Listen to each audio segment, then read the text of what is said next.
Assalamualaikum warahmatullahi wabarakatuh. Kembali dengan saya Irman Sumantri, dosen Fakultas Kelautan Universitas Padjadjaran. Hari ini kita akan mencoba membahas tentang bagaimana melakukan praktek analisis bivariat dengan menggunakan SPSS.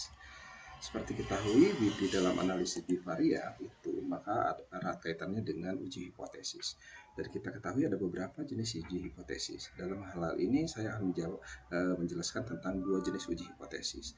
Yang pertama adalah komparatif, yaitu prinsipnya adalah membandingkan antara satu variabel dengan variabel lainnya, dan yang kedua adalah korelatif, yaitu mengkorelasikan antara satu variabel dan variabel lainnya.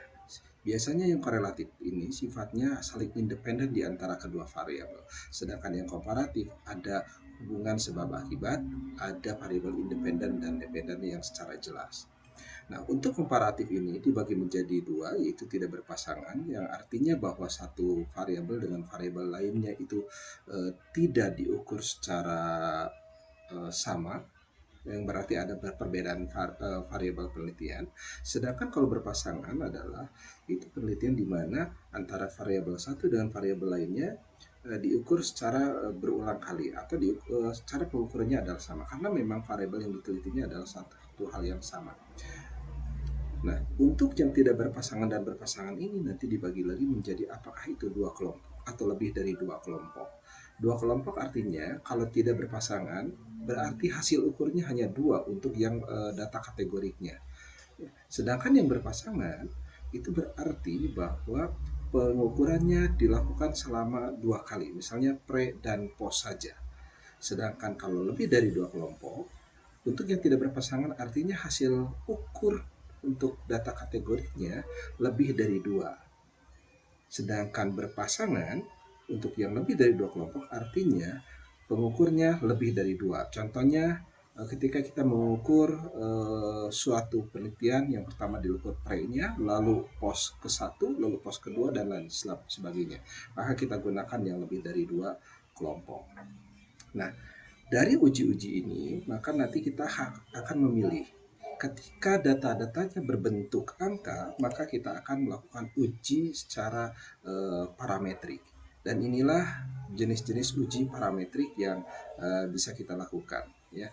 Syarat uji parametrik ini adalah datanya berbentuk numerik. Nah, untuk yang tidak berpasangan, maka salah satu datanya itu adalah numerik, salah satunya. Sedangkan data variabel lainnya bisa berbentuk kategori. Nanti hasil ukurnya apakah tinggal dua kelompok atau lebih dari dua kelompok. Sedangkan untuk yang lainnya, ini semuanya adalah datanya numerik. Nah, syarat yang kedua untuk yang uji parametrik ini adalah datanya harus berdistribusi normal. Nah, jikalau ketika kita melakukan analisis datanya tidak berdistribusi normal, maka kita bisa melakukan uji alternatifnya. Jadi data-data yang ada di atas ini yang asalnya berbentuk angka, maka akan diubah datanya menjadi berbentuk ordinal atau dikategorikan dengan menggunakan nilai peringkat.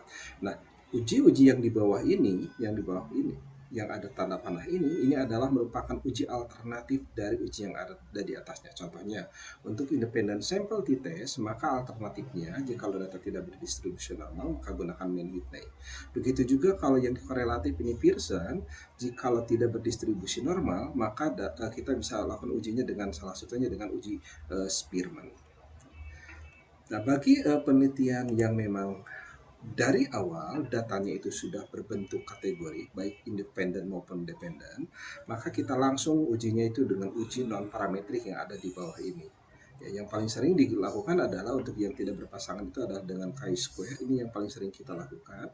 Begitu juga dengan McNemar untuk uji yang pre dan post. Begitu juga untuk yang korelatif bisa dilakukan dengan uji coefficient contingency dan lambda. Nah, berikut akan saya contohkan lagi, saya ulangi lagi bagaimana cara menggunakan SPSS-nya. Ketika kita masuk ke dalam SPSS, maka akan masuk suatu menu yang seperti ini, menu dasar SPSS. Ya. Langkah pertama seperti biasa, Anda klik dulu variable view, lalu Anda isikan variabel yang memang akan kita teliti. Saya contohkan adalah seperti ini. Ya. Saya contohkan adalah seperti ini. Contohnya saya ingin meneliti tentang kepuasan berbasis dari karakteristik individu. Maka kita masukkan data seperti ini, datanya semuanya. ya, sesuai dengan data yang kita punyai. Selanjutnya setelah kita masukkan seperti ini, kita harus cek apakah datanya itu sudah sesuai dengan tujuan penelitian ataukah belum. Jika sudah, maka kita bisa langsung input data, ya. Jika tidak, maka kita harus lakukan beberapa perubahan data tadi. Misalnya kepuasan yang asalnya di sini dalam bentuk numerik akan kita kategorikan, maka kepuasan ini harus kita ubah jenis datanya dari asalnya numerik menjadi kategorik, seperti yang sudah pernah saya jelaskan pada pertemuan sebelumnya. Nah, bagaimana cara untuk melakukan uji hipotesis komparatif untuk uji parametrik? Contohnya data yang sudah kita masukkan, variabel yang sudah kita masukkan itu sudah benar. Nah, bagaimana untuk melakukan uji hipotesis untuk uji parametrik? Maka kita lakukan langkah-langkah seperti ini. Klik Analyze, lalu Compare Means. Ya, nah di sini akan muncul seluruh uji-uji yang komparatif untuk uji parametriknya. Dari mulai one sample t-test, independent sample t-test, pair sample t-test, one way ANOVA, semuanya sudah ada di sini. Tinggal kita masukkan sesuai dengan data yang memang kita ingin analisis. Selanjutnya, bagaimana kalau dengan uji non parametriknya? Contohnya ketika kita menganalisis datanya tidak berdistribusi normal, maka apa yang kita klik? Yang kita klik itu adalah Analyze non parametric test, lalu legacy dialog, dan di sini ada banyak sekali submenu untuk memilih uji yang akan kita inginkan. Ya, contohnya one sample KS, ya, two sample dan lain sebagainya. Selanjutnya, bagaimana dengan hipotesis korelatif yang paling ujung sebelah kanan tabel yang sudah saya sebutkan tadi? Caranya adalah Anda klik Analyze, lalu Correlate, lalu Bivariate. Dari sini, maka nanti akan muncul, ketika kita klik, akan muncul menu seperti ini.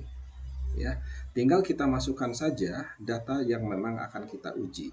Ya, contohnya saya ingin melihat usia dengan kepuasan, tapi puasnya dalam bentuk masih numerik. Maka akan saya masukkan usia dan puas ini ke elemen variabel ini, ya, ke submenu variabel ini.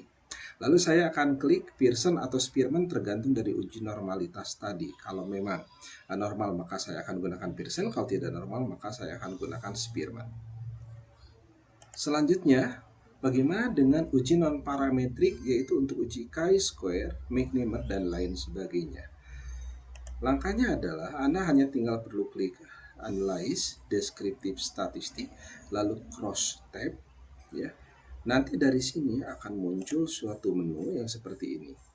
Tinggal Anda masukkan variabel independennya di row, variabel dependennya di kolom. Contohnya saya ingin menguji apakah terdapat hubungan antara pendidikan dengan kepuasan. Maka pendidikan saya masukkan ke row, sedangkan kepuasan yang sudah kita kategorikan kita masukkan ke kolom. Nah, selanjutnya dari langkah sini kita klik statistik.